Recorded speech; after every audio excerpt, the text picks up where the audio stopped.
Okay, so in this video I have a twofold purpose. I'm going to show you the process by which a bill becomes a law, what's going to happen in the US Senate now that they have gotten the aid bill for Ukraine from the House of Representatives over to the Senate. And then I'm also going to show you a sample of what to write your legislator, how to contact them. So the first half of this is kind of funny, just showing you Schoolhouse Rock, I'm just a bill, and then showing you educationally, here are the steps.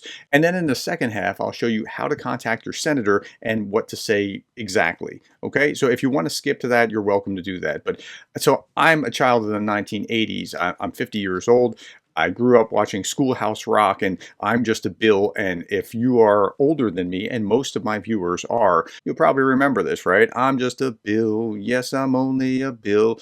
And I'm sitting here on Capitol Hill. Well, it's a long, long journey to the capital city. It's a long, long wait while I'm sitting in committee. But I know I'll be your law someday. How I hope and pray that I will. But today I am still just a bill, right? Okay, so you remember that.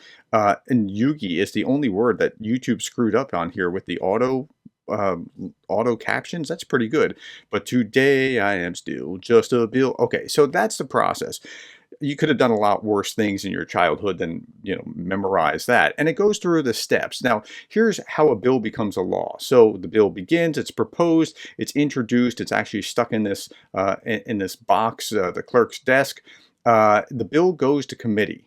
So the bill goes to committee, and it's been so it languishes in committee very often. Sometimes it goes to a subcommittee. Why does it do that? Because you have all these members, and if all these members had to vote and wrestle on about every aspect of everything, it would be such a arduous process. So it goes to committee. Then it's reported. Now, what happened last week was it was reported on, I think, Friday.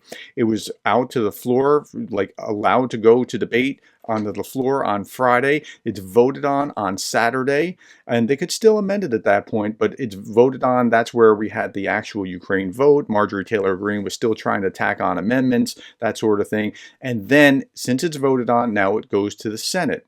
Now, in the Senate, it repeats the same process. It goes to committee, and then it's brought out of committee, and then it's debated, and it's voted on. And so theoretically, it could be a long, long time. But if there's enough will, it can go out fairly quickly. So again, here's the process visually. The bill is drafted, it's introduced, it's sent to a committee, and it's marked up in committee. All kinds of amendments can be added or subtracted in committee. If it dies in committee, now remember Schoolhouse Rock, some bills never even get this far. I hope that it decide to report on me favorably, otherwise I may die in committee. Okay, so that's what's happening here.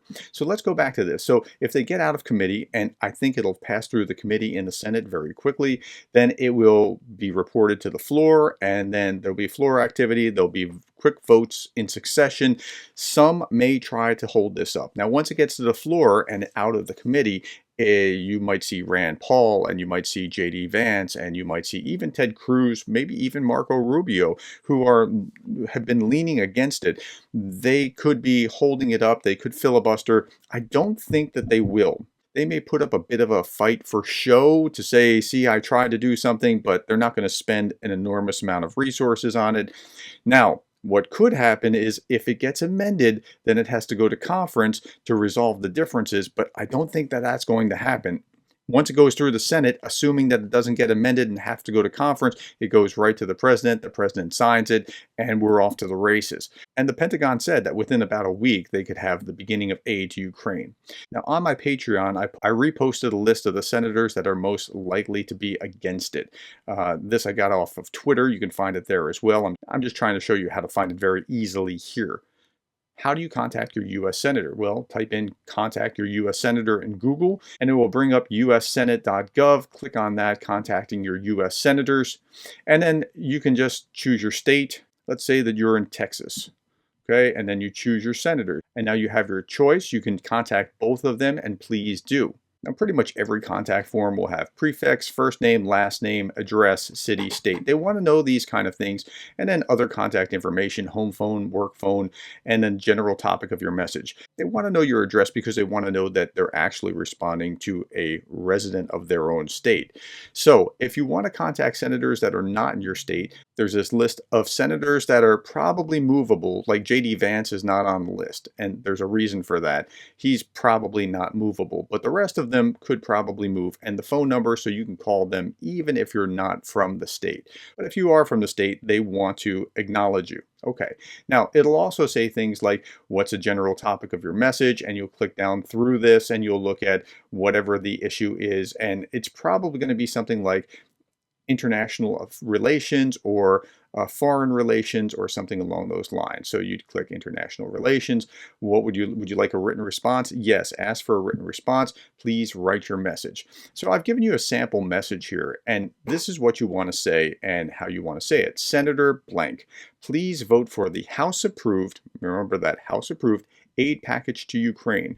We are in desperate times. The world is watching to see if the United States will lead or falter. Please contact me with your decision and to explain your rationale and sign that. Now, you can alter it as much as you want, but what's really important is just this one line. Please vote for the House approved package to Ukraine. If you do that, they will know and they will tabulate another person for this, another person for that. You don't have to wax eloquent. It's really a numbers game. But if you do that, I just want to say thank you because this is going to help move the needle potentially to pass that aid package. So if you're doing that, thank you. Please put in the comments below. I wrote my senator, and thank you very much. Thank you for doing that. Thank you for the likes. Thank you for the shares, the subscribes. Thank you to my patrons, and thank you for being the kind of person that cares about Ukraine.